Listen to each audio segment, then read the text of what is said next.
Hey everybody, it's David Sirota. So you've heard me say it before, and I'll say it again. Always, always, always follow the money.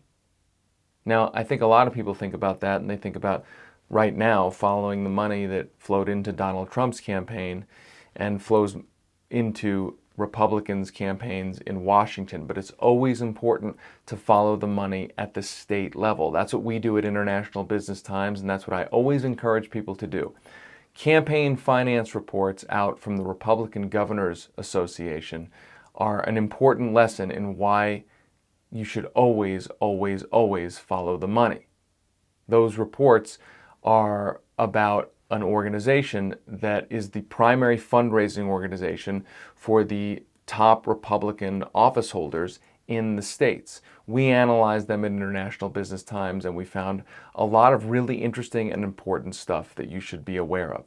First and foremost, a huge amount of money flowing into the Republican Governors Association from major financial moguls.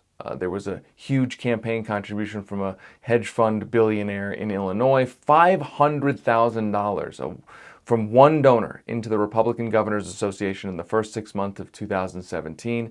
A hedge fund manager in Illinois flowing into the Republican Governors Association while there's going to be a big governor's race in Illinois, the Republican governor there defending his seat. Another huge contribution, $250,000 from another financial mogul in Massachusetts, where there is another Republican governor up for re-election who's going to face a potentially tough fight for re-election. Now you may ask, what does all that money have to do with anything going on at the state level? Those are financial moguls, Wall Street moguls. What do they care about what's going on at the state level? Well, in both of those states, there's legislation that has been proposed by Democratic lawmakers to close the hedge fund tax loophole at the state level. This is the loophole that allows a hedge fund executives, private equity executives, to classify their income as capital gains for purposes of taxes, as opposed to classifying it as regular income.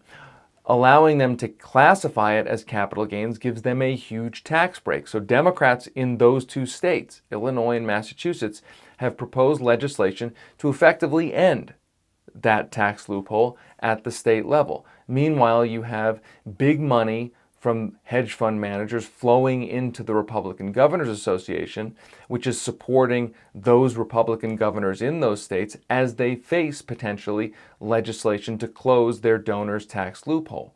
Now, neither of those governors have said that what they would do about that legislation, whether they would sign it or veto it. But the point here is that you've got money flowing in from donors who have a vested financial interest in seeing that state tax loophole being preserved. Same thing for drug companies.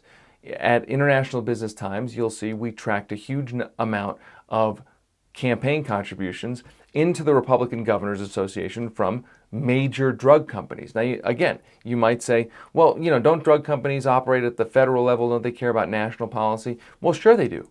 But here they are pouring money into a state-based group, a group that is a national group. It focuses on state officials, governors in this case. It helps them run for re-election. Well, why would drug companies give a huge amount of money to the Republican Governors Association? Well, maybe it's because at the state level, state legislatures have been considering legislation to reduce the price of medicine and reduce the amount of money that governments are paying for prescription drugs, and to force more transparency in the pharmaceutical pricing of drugs at the state level. So again, as there's this legislative push to force more transparency and more disclosure about why prescription drug prices cost so much, you have a huge amount of campaign cash flowing into the Republican Governors Association from drug companies that have a vested interest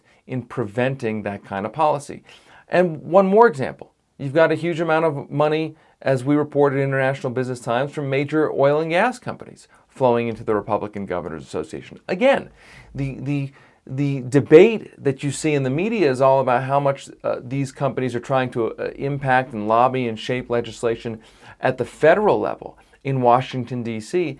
But this money is flowing into the Republican Governors Association at a time when Republican governors, for instance, have been pushing laws to try to preempt cities and towns from passing, for instance, regulations on fracking and drilling in their communities.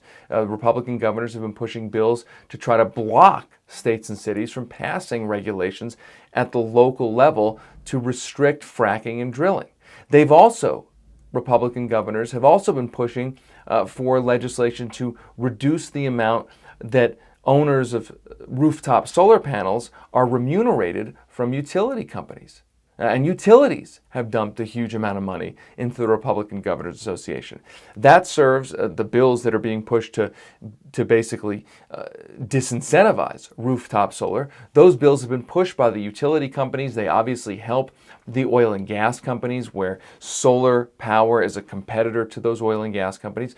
So these bills help the oil and gas industry, help the utility industry, while that industry is pouring a huge amount of cash into the Republican Governors Association. So I end this by reminding you of what I said at the beginning. Always follow the money, and don't always follow it only in Washington. Always follow the money everywhere, and especially at the state level.